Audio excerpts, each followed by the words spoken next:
Je m'appelle Raphaël et je suis chroniqueuse culinaire.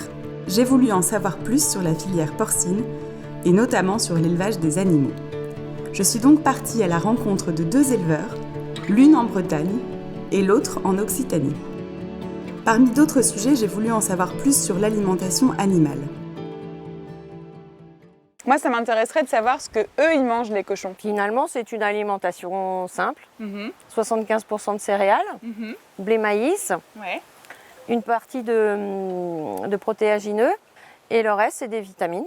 Et donc, les céréales, nous, on les produit sur l'exploitation. Bah écoute, on termine nos galettes et tu me montres. D'accord. Je vais t'amener à la cuisine des cochons. À la cuisine, carrément. Ouais.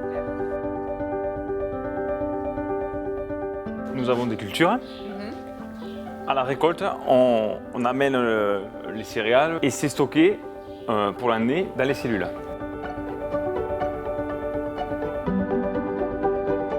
Ils ont des aliments différents selon leur âge. Un porcelet va avoir un aliment beaucoup plus riche en acides aminés parce qu'il a besoin de... Il est en pleine croissance. Il est en pleine croissance, il a besoin de développer ses muscles. Arrivé à un autre stade, il aura moins d'acides aminés, mais plus de végétal, de céréales. En fait, à chaque stade physiologique, les cochons ont des besoins. On fabrique, en fonction de l'âge des cochons, Ouais. une formule différente à chaque âge en fait. Quand tu dis que selon l'âge de l'animal et ce qu'on va en faire, on ne met pas les mêmes proportions, c'est-à-dire que typiquement le lactosérum, Le lactosérum, on va le réserver plus aux cochons charcutiers. c'est ce qui va donner plus de gras et plus de goût. Voilà, c'est ça. Le lactosérum, tu le récupères à un fromager du coin. Pour eux, c'est un sous-produit à se débarrasser et nous, ça devient une matière première noble pour, Bah oui, bien nourrir sûr. les cochons. Ah bah Voilà. c'est génial, c'est un cercle vertueux. Voilà, on a là du maïs. On va le donner aux truies qui sont en lactation parce que c'est très riche en énergie, ça va leur faire du lait. Ok.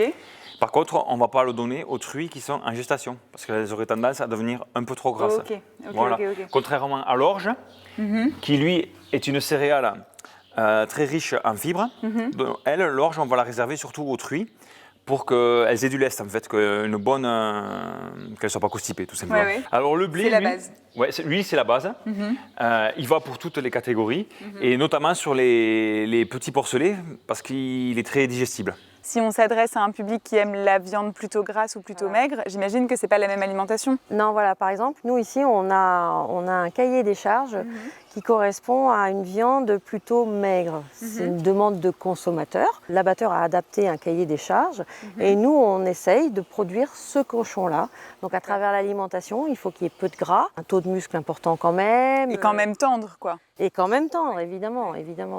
Donc ça, c'est une grosse partie aussi de ton métier d'éleveuse. Voilà, d'amener l'ensemble, parce que tout est géré par groupe, amener l'ensemble du groupe à un même stade, une homogénéité, avoir une régularité dans la qualité de la viande, quoi. Bah écoute, je veux bien voir moi les champs de maïs et tout ça. Allez, c'est parti. Super.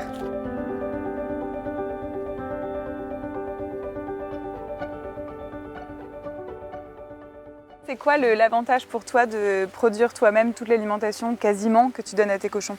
Alors nous, l'intérêt, en fait, c'est de pouvoir, à proximité de l'élevage, implanter des cultures qui vont utiliser du lisier, des cochons, c'est-à-dire leurs excréments. Ça va nourrir, pendant tout le stade végétatif, le maïs. Et à l'issue de la récolte, le grain de maïs va retourner à l'alimentation des cochons. Le cercle est vertueux, quoi, Voilà. en fait. En termes de traçabilité, c'est tout simple, mais surtout, le gros intérêt, c'est de pouvoir le faire à proximité de l'élevage.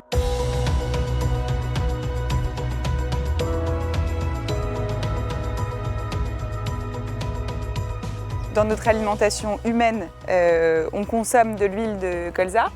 Et toi, tes cochons récupèrent en fait le tourteau que nous, on ne mange pas pour se nourrir. Et d'où l'intérêt de l'élevage.